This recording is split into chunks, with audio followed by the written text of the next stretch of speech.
আমি আজকে উচ্ছে কুমড়ো আর একটা টমেটো দিয়ে ডাল করছি। উচ্ছে কুমড়ো আর ডাল, এর মধ্যে যে আছে নুন আছে, এবার হলুদ দেবো, একটু মিষ্টি দিলাম আর আদা কাঁচা লঙ্কা বাটা দিয়ে। আর আমার এই দেখো, এই যে ডাল সেদ্ধ করা আছে, এটা আছে অরহর ডাল আর মুগের ডাল, দুটো ডাল মিক্স করে আমি করছি। এবার হলুদ দিয়ে একটু নেড়ে আমি ডালটা দিয়ে দেবো।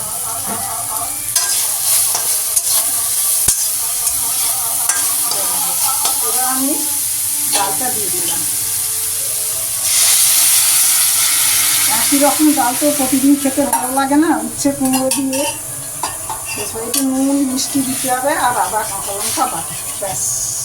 এবার আমার উচ্ছে আলু টমেটো আর আলু না, উচ্ছে কুমড়ো আর টমেটো দিয়ে আমার মুগের ডাল আর অরহর ডাল হয়ে গেছে, এতো ডাল।